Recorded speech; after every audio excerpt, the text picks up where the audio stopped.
I am Deanna Lynn Cook. We're at Queen Mary University of London, and it is February 2024. What have we been doing today and yesterday? Yesterday we had some time at the Black Cultural Archives, thinking about Darcus Howe, thinking about the man that he is, using the archives to do that, and we've been talking through some of the things we found today. The threads that make up the tapestry of his life. Wow. Yeah, getting it all together. Could you tell me what is your kind of first memory of Darcus?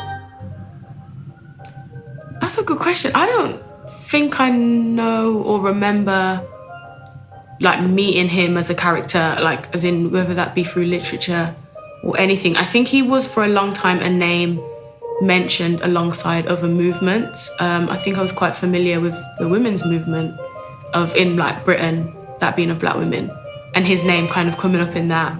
And then I think to maybe the 2011 interview with the BBC, I think that might be one of the first points I kind of see him at work. I didn't grow up watching the shows Devil's Advocate or anything that was on Channel 4 with him at all. So more in later years of doing this history and his name popping up multiple times.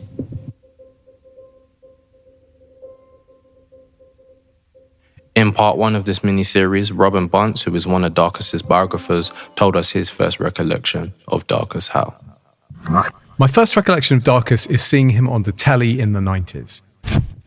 Bearing in mind the radical and international political work we highlighted in part two, how did Darcus go from a Black Power activist, writer and campaigner to a primetime television host, broadcaster and documentarian? Darcus got into TV partly due to the intervention of C.L.R. James, okay? So if you trace any of these lines back far enough, you'll get to C.L.R. James, right? Farouk Donde, who had been a member of the Black Panthers, he'd been in the Panthers Central Corps, and he was been a friend of Darcus for some time. Farouk Donde was a playwright. So he was writing loads of plays and writing novels. This comes to the attention of a TV producer, and the TV producer says, look, we really like what you're doing. Would you like to write some scripts for television? Farouk Donde goes to see C.L.R. James, and Donde says to C.L.R. James, look, they've offered me television, but television's rubbish, isn't it? It's just nonsense. I want to be a novelist. And C.L.R. James points at the television. He doesn't say a word. C.L.R. James points at the television and he nods in the affirmative. And he points at the book and he shakes his finger in the negative, okay? And that's the instruction he gives to Donde, write for television. And I think C.L.R. James's point is television is it's the mass media. It's the thing that everyone talks about. And so Farouk Donde does.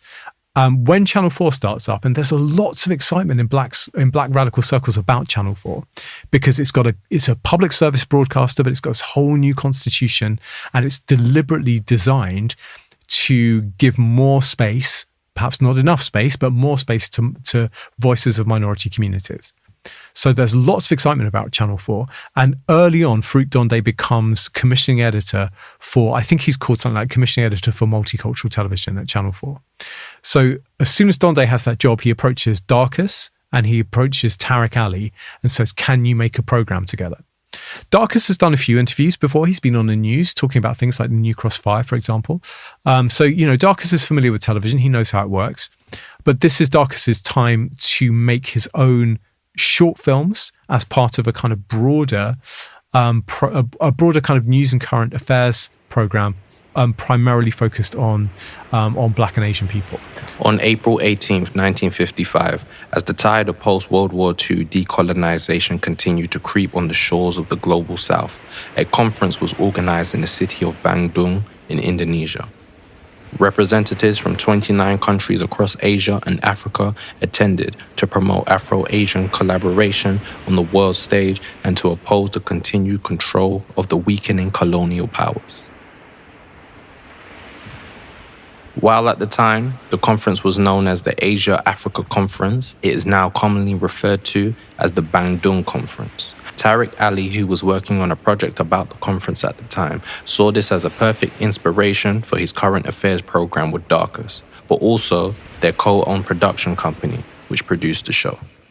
So he makes this show called the Bandung File, and it's even today, I think it's regarded as a real high point of television journalism because of the kind of forensic analysis that Darcus and Tariq Ali bring to the program making. And they've got a reasonable budget. So, when things kick off in Haiti, for example, Darcus can go out there and make reports from Haiti, for example. And they're interested in politics, but they're also interested in art, and they're interested in British politics. And this is the period of black sections in the Labour Party. So all of this stuff is going on, and there's Darcus reporting on it all. Sometimes standing to one side, commenting on it, dispassionately. Sometimes really getting involved in the stories himself. Yo, Athian, me and Deanna are working on this Darcus Howe series. I need you to come into the studio and help with this Haiti segment. If you're about, let me know. We need you, bro. Hi, my name is Athian Akec. I'm 22. I'm from Camden. I'm a young historian and community worker who is currently focused on using pop culture in the form of workshops to do culturally relevant and engaging political education with young people across the city. True to his Jamesian teachings, Darcus's work on the Bandung File is extremely poignant when producing stories around the political developments in the Caribbean. This is particularly shown in segments around the 1986 fall of the Duvalier regime in Haiti, led by Francois Papadoc Duvalier and later his son Jean-Claude, or Baby Doc Duvalier. Produced by Bandung Productions and distributed on Channel 4, Darcus took his pen to the silver screen. Between them, they had built up this extensive machinery of army, of police, of Tonton Makut, which killed 40,000 Haitians in an attempt to stamp out traditions of revolt which resided in this population for generations.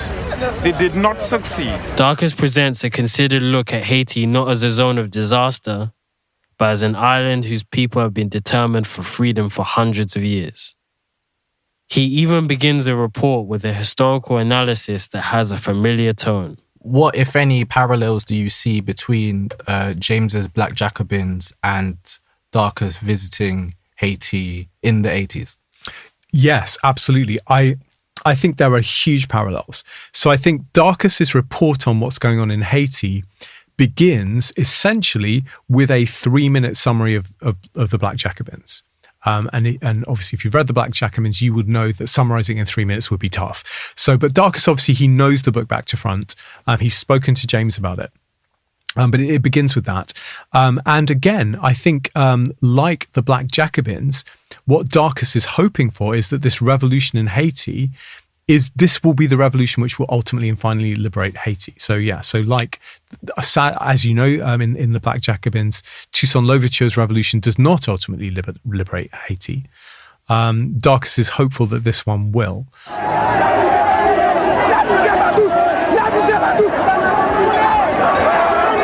The celebrations which followed echoed those moments in 1804 when, as slaves, the Haitian people completed a military and political defeat on their slave masters. It was the only successful slave revolt in history. And I think, again, Darcus's focus on the uprising in Haiti in the 80s was on the black working class. And there's a priest who's involved in the uprising in Haiti. And again, you get the sense that just as Toussaint Louverture was somebody who had been educated in the system of which enslaved black people, so the priest is somebody who comes from the power structure. And I think Darcus is exploring the ways in which power structures create inadvertently the radicals who will help tear those power structures down. Mm-hmm.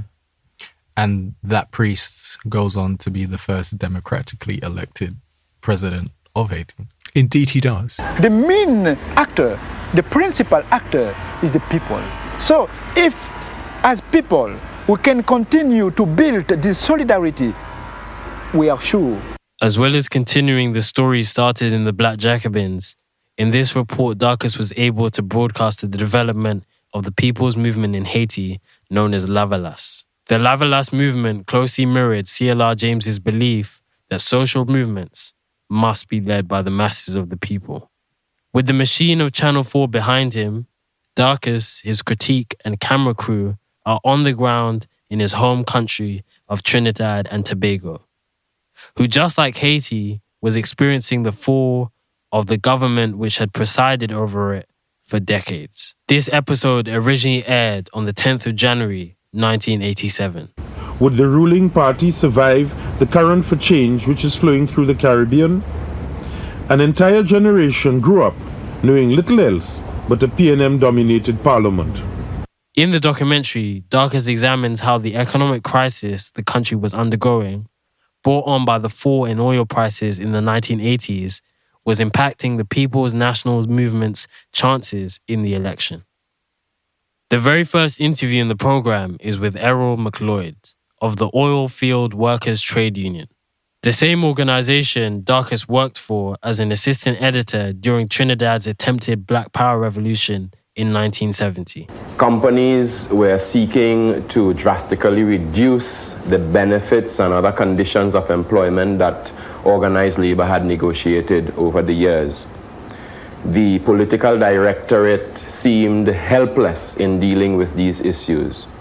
In the face of evidence, good evidence, that this country over the period of the so-called oil boom had seen passing through its hands some $67 billion. The program also includes an interview with Baseo Pandey of the National Alliance for Reconstruction, or NAR, an alliance of 4 opposition parties who oppose the PNM, founded by Eric Williams.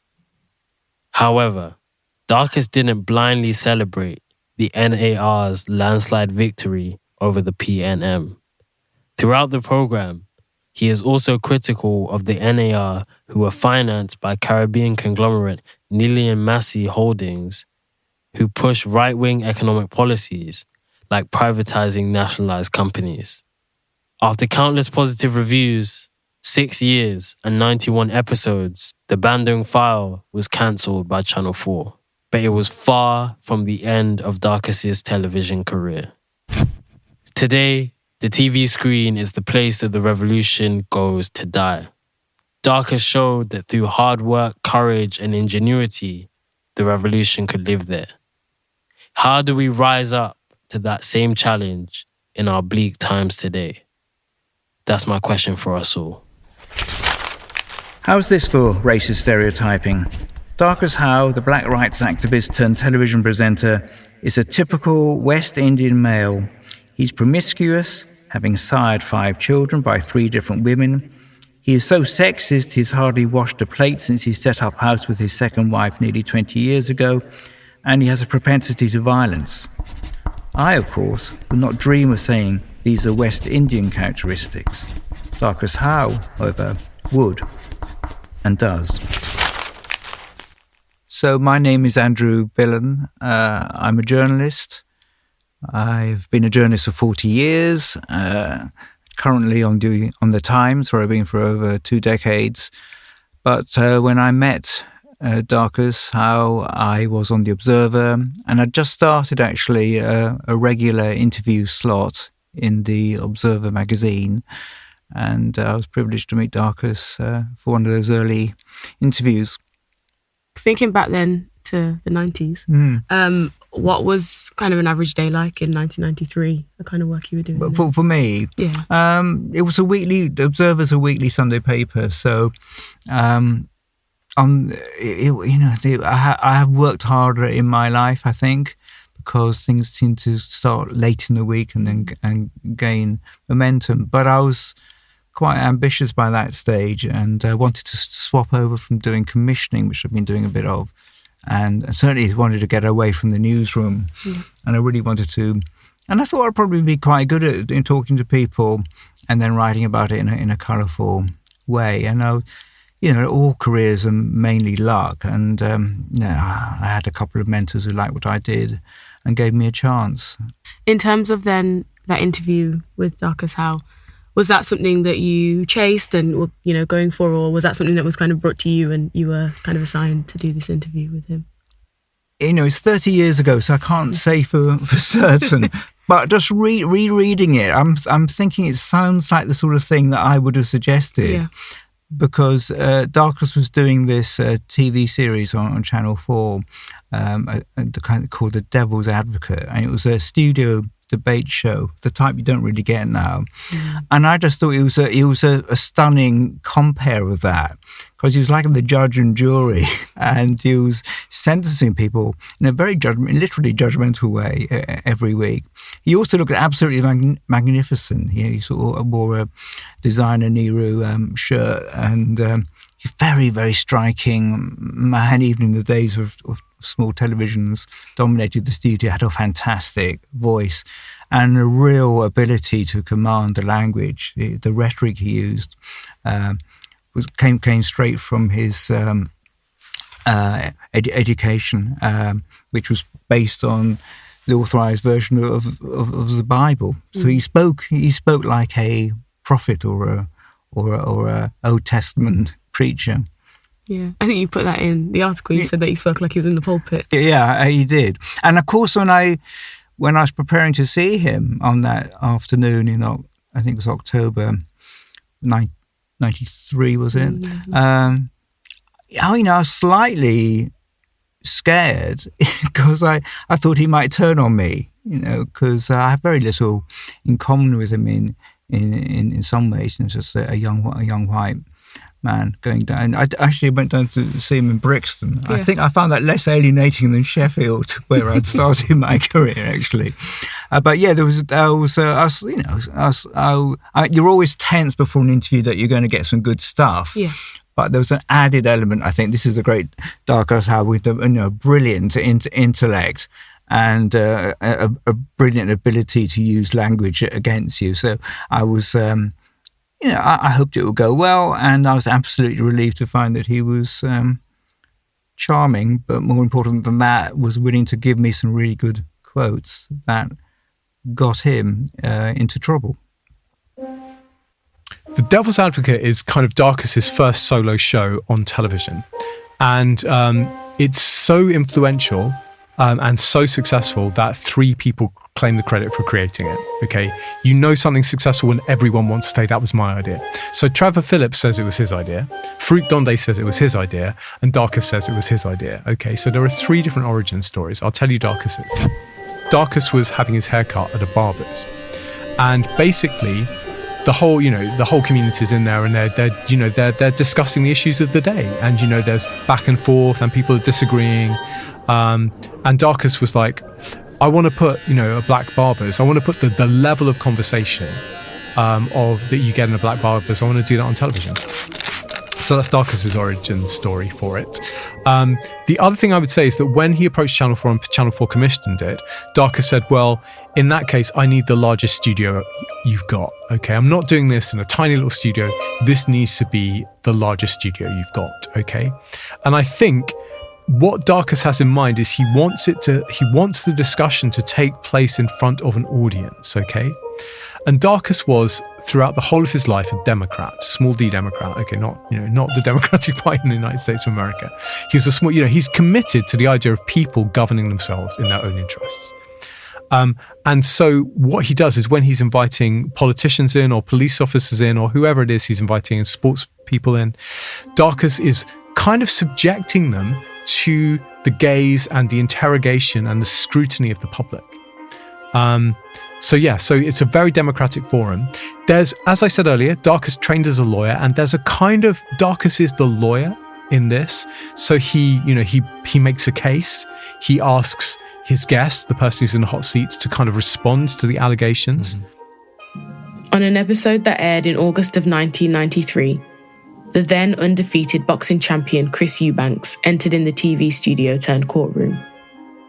Eubanks was charged with usurping a grassroots campaign in Liverpool's Moss Side to boost his own publicity.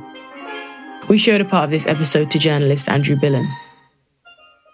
We thought Jeremy Paxton was a fearsome interrogator on Newsnight, and that's Darcus Howe.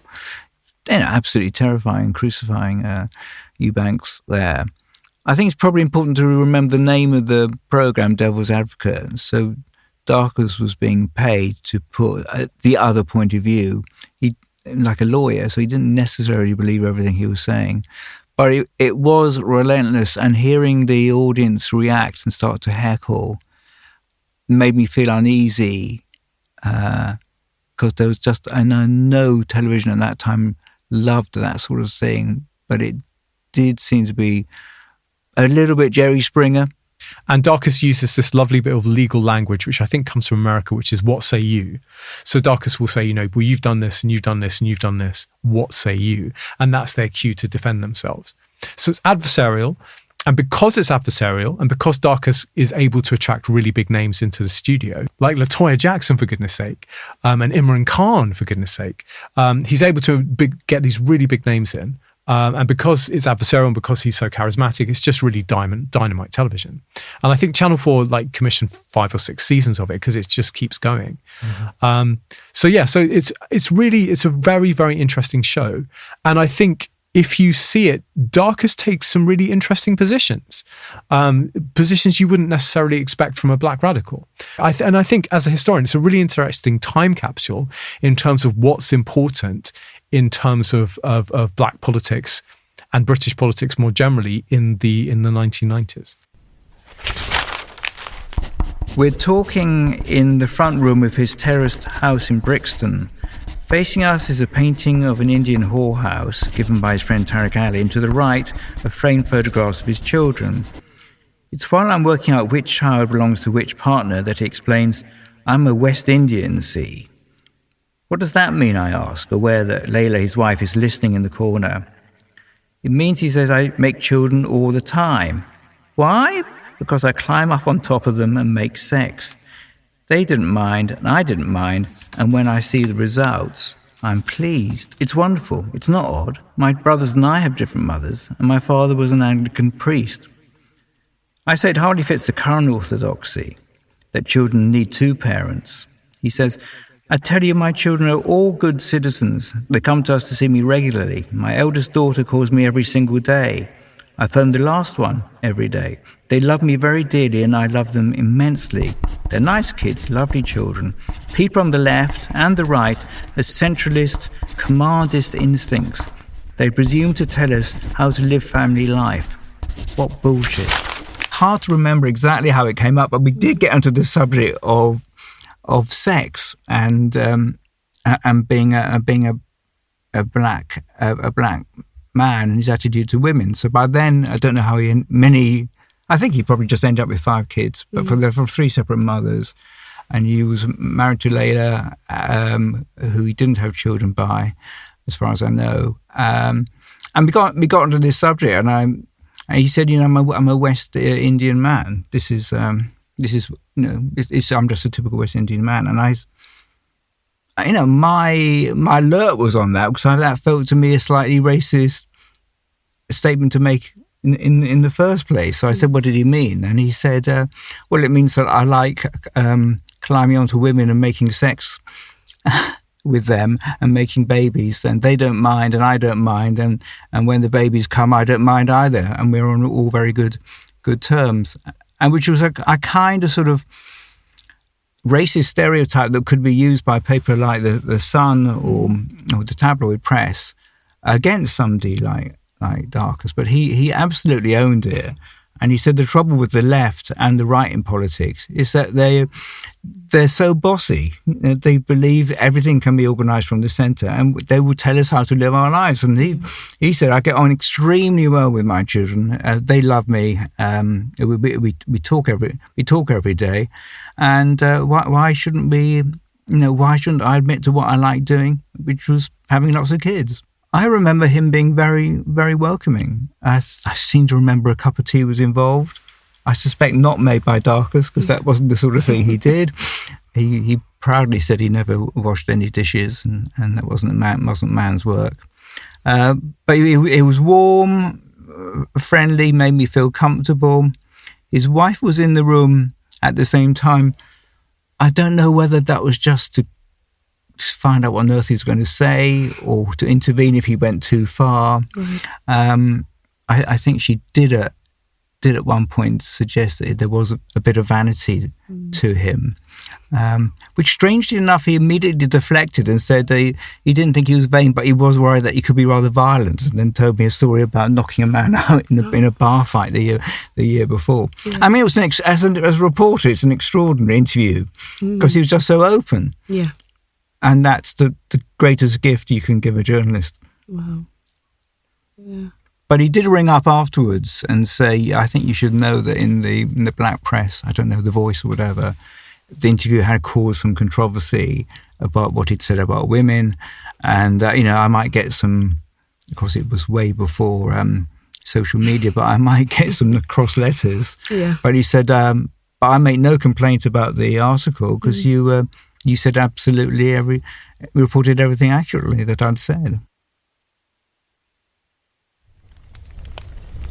Whispers about Darcus's attitude about and behavior towards women in the community and the movement are almost as prevalent as praise for his work. Given that, finding Andrew Billen's article and hearing the background behind the controversy it caused was hardly a surprise. Even after his death, many still see the advocate in an almost devilish light. Darcus's ability to break down and examine complex issues for mass audiences made him stand apart from many working in TV, both at the time and to this day. The Devil's Advocate had a 6-season run, with a total of 36 episodes between 92 and 96. What is also important to note about Darcus's TV career is that in many cases, he was a producer of the programme and not just a presenter. This gave Darcus more editorial control over the programmes he made, but this would change later on in his career.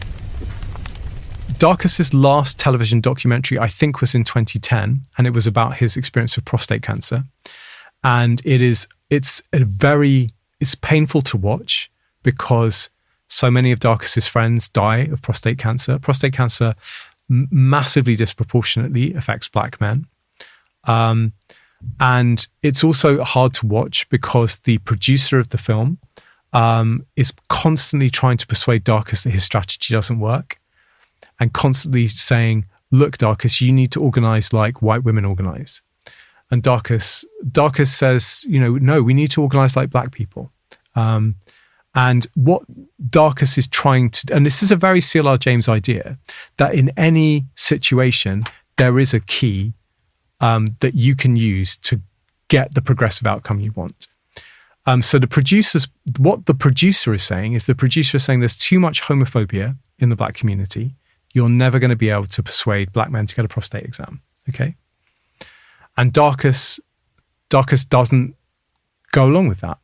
And what Darcus does is, rather than taking the producer's advice, Darcus sits down with the mother of this young man who is at risk of prostate cancer. And he sits down with the mother and he sits down with the young man and he says, look, he appeals to the young man about his love for his mother. And, you don't want to let your mother down. If you've got this thing, you want to catch it early. You don't want to die and leave her, And it's by appealing for this young man's love for his mother that he's able to get the young man to go and have the prostate exam. So Darcus does it in Darcus's way. And Darcus proves his point at the end of the show. And Darcus's point always is there are resources in the black community to get this done. We don't need to say that the black community's got it all wrong. We don't need to say that the black community can't do this for itself. Darcus proves his point. Absolutely, there are resources in the black community to get this done. But as I say, it's a very painful watch. There's a lot of tension between Darcus and the producer, and there is this ongoing issue of people of Darcus's age dying. And Darcus's health is itself, you can see he's not as well as he was when you see the video. So there we are. So that's the last big show that he makes. Thank you. Thank you. We're just going to keep things moving along, ladies and gentlemen, because it's a little bit nippy, but the vibe is very warm. Ladies and gentlemen, I'd like to introduce you to a man who is the young Darcus. He is a broadcaster. He is going bald. And his name, ladies and gentlemen, is Henry Bunce. Young Darcus, you wish. Thank you very much, Jack. And it's a privilege and a pleasure to be here today. I've been asked to give a broadcaster's tribute. I've been in broadcasting for about 30 years. You might not think it, given the greying Ashanti features that you see today. I know, maturing like fine wine, thank you. But the Darcus I met was the Darcus of the Devil's Advocate. I'm the Devil's Advocate, and tonight I'm debating with Imran Khan, or Mark Tully, or Dr. Adebayo and Steve Pope, or Bernie Grant. He was fearless. He slayed all the sacred cows. And to me, this was somebody I thought, wow, how can this black man be on television and be so fearless and not be so buttoned up and not be nervous about what the majority of people might think of him? Because remember, back then, in the early 1990s, most of the people you saw on TV of African and Caribbean heritage were working on the news and were fairly buttoned up, doing a very professional job. Darcus was himself. And not just on The Devil's Advocate. You might remember his documentaries, like White Tribe, where he went up and down this country telling people, the white majority, who they were. He did a documentary about fatherhood, but he also did other documentaries as well about tensions within our own community. There are many young broadcasters, younger than me, coming up in our footsteps who probably don't realise that they owe him quite a lot, because he is the one who showed us how it could be done without fear and favour. But that's what I remember him for.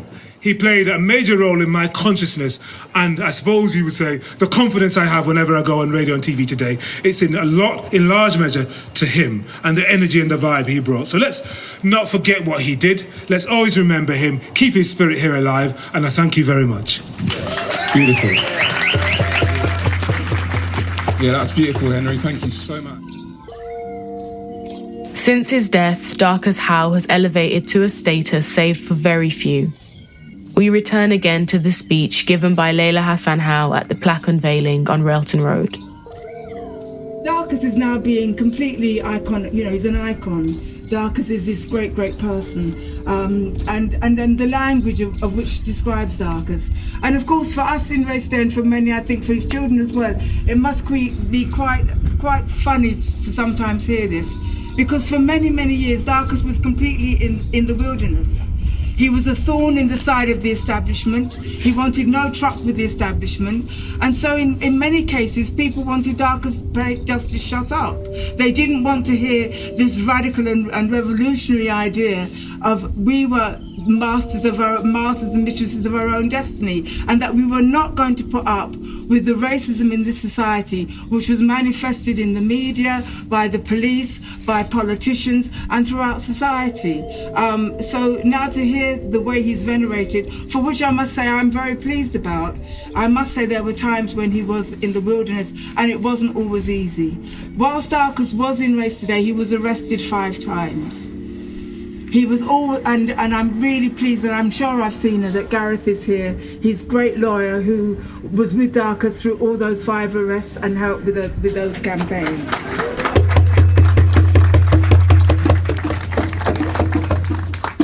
He was imprisoned, and it gives you some idea of the spirit of Darcus, and forgive me if you've heard the story before.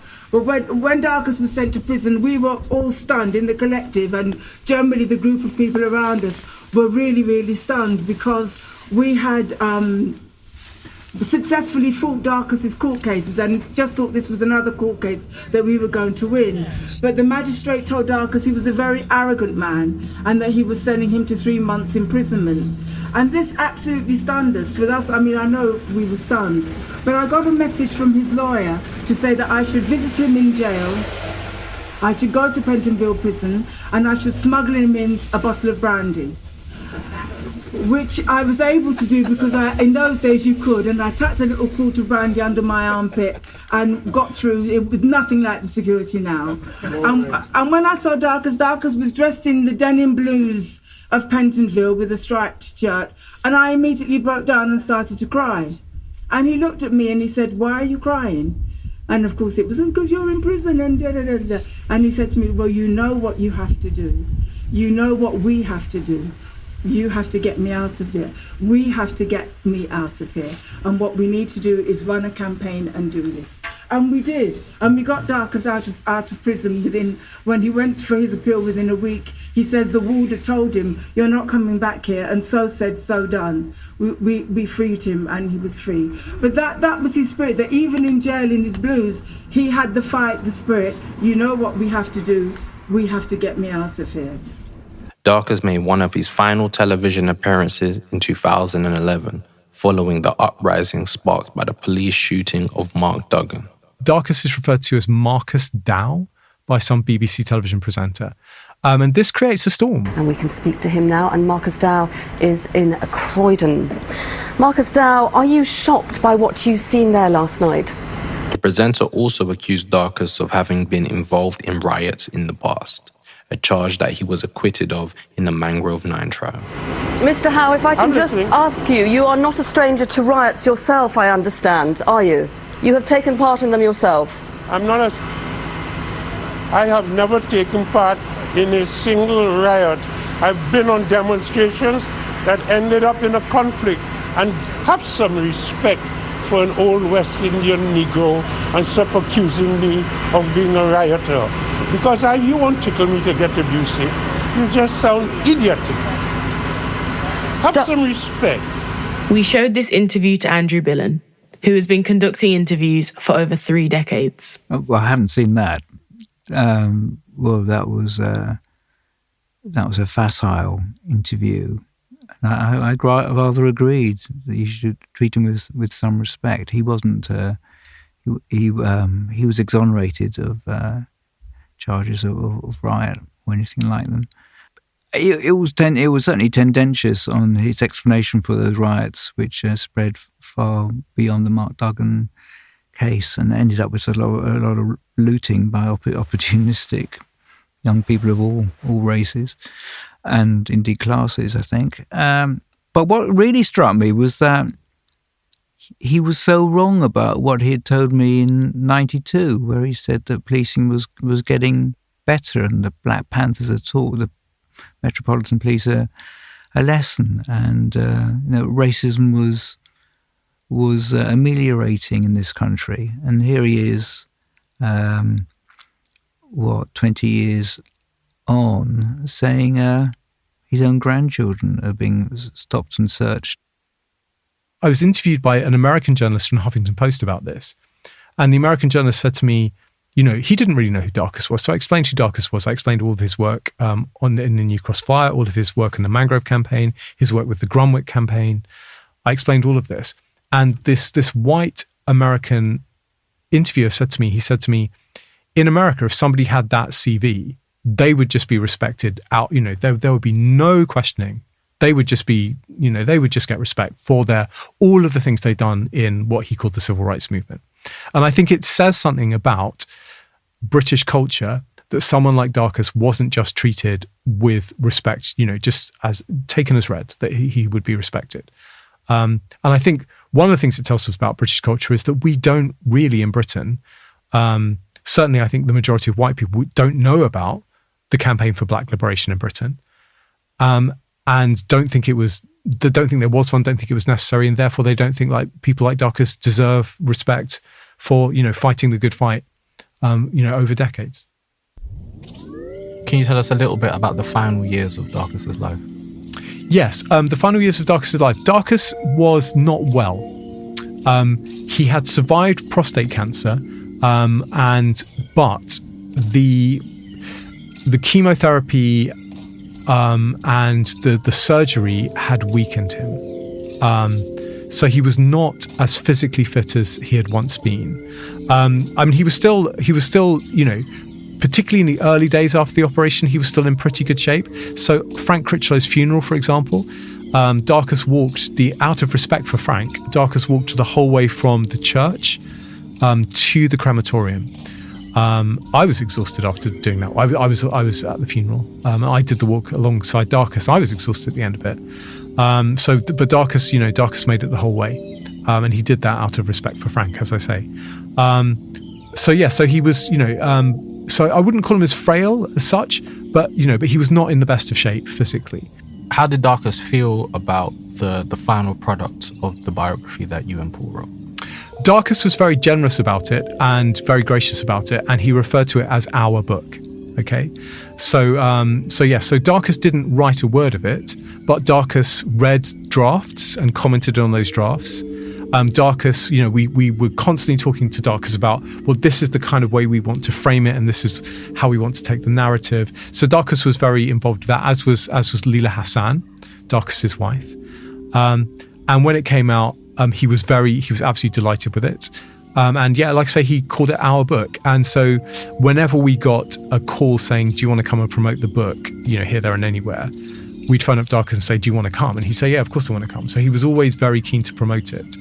And I think what Darcus was hoping for was that the book would become the basis of a television program about his life.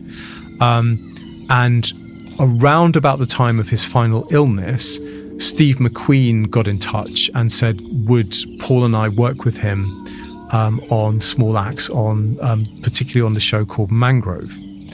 And indeed, Paul and I did, and I know there were lots of conversations with Darcus about that. And I'm very sad to say that Darcus did not live to see the final product, but Darcus was absolutely delighted that the show was being made, and very, very keen that the show should be made and made well, so that the story could reach a new audience through television. Could you tell me a bit about the work of the Darcus Howe Legacy Collective? Certainly. So the Darcus Howe Legacy Collective was set up soon after Darcus's death, and the role of the Darcus Howe Legacy Collective is to kind of promote Darcus's legacy and also to promote the work of Race Today. So recently we published a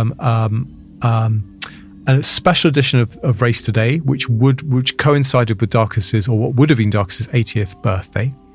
And that contains it contains all the kinds of themes you would expect from an issue of Race Today. So there's stuff about culture in there, there's stuff about history, there's lots of discussions about the contemporary state of black politics in Britain. There's an interview in there with Diane Abbott about the Ford Report, which I was involved in getting off the ground. So yes, we've recently managed to get a block of flats named after Darcus in Brixton. And like Darcus, we're having to be pragmatic. We're not getting everything we want all the time as fast as we want it. But, Leila Hassan is a leading light. Lots of the surviving members of the Race Day Collective are very much involved in it. I think that's probably how I'd summarize this work. We return to Dr. Tennyson Joseph one final time to talk about C.L.R. James's timeless method of analyzing the world around us. It was one of the most important things that ever happened to me when I began to go into James. And it was happening at the time when the Soviet Union was collapsing. And I was seeing what he was saying and why he was saying it. And that has never, ever left me. And in fact, when I wrote the book, I was thinking, wow, that was over 30 years of turning this thing around and playing with it. So in a sense, I'm hoping it might be one of the most important books that I would have written, because I know a lot of people are interested in James. And I also wanted to write it for the generation after mine, because precisely the question you asked me, I don't think a number of the young people know of James, that everybody would have a little smattering of James here and there. But to understand how they can read his work and to say how it applies. I was trying to demonstrate it to you in our little competition just now to show you how I was applying it to Palestine, how I'm applying it to technology, how I'm applying it to us, to you and me. Only the Jamesian method and how James used it give me that. And I couldn't get it. I couldn't get it in anybody else, because in Northern dialectics, James was showing you. He was saying, "This is how I am doing it," and so that, in a sense, he was actually teaching you how to apply the method.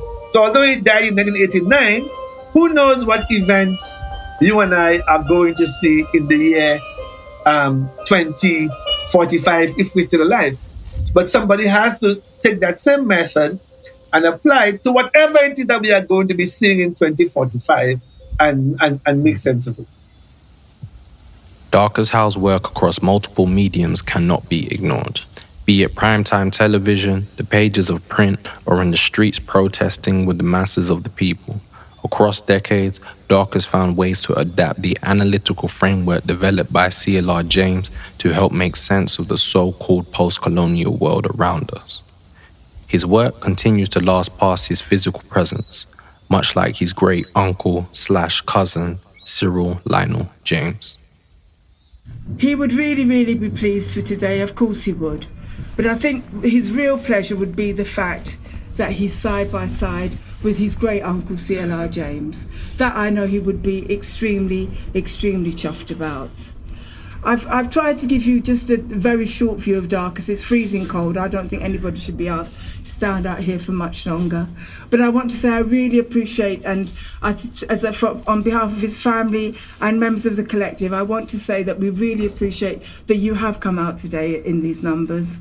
I know that it's on Zoom. I've been told from Jack that people have joined us from the United States of America, from the Caribbean, and that's really important as well in terms of the international spirit that Darcus had. Finally, I want to say this, and I think it's important, particularly in the way that, I was not going to be political today, but particularly in the way that politics are being governed today. I think that Darcus Howe was one person that the black community absolutely knew. They could rely on him, that he would take forward their wishes, their desires, the fact that they required equal rights and justice, that we wanted the society to recognise that we were equal to them. His famous statement that there was not for one moment did he ever believe that what white people had said about black people, that we were inferior to them. Darcus translated that into his life in every single aspect, and his achievements can't be underestimated. I think the fact that many young people now take an interest, and of course that is through his biography, and one of the biographies is here, Paul, through the anthology that we've done. We've formed a small collective called the Darcus Howe Legacy Collective.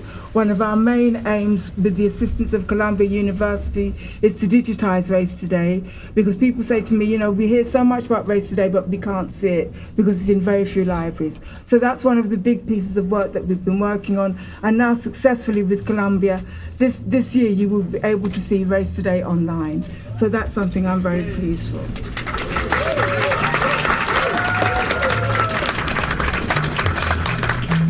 So thank you once again. Thank you again to the organisers, and please remember him.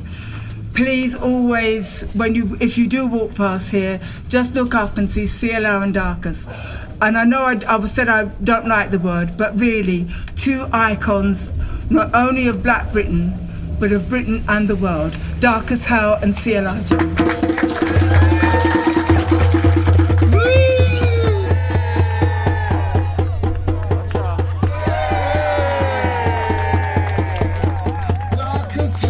Civil rights activist, writer and broadcaster, edited and published Race Today from this house, 1973 to 1988. Thank you, everybody.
You started.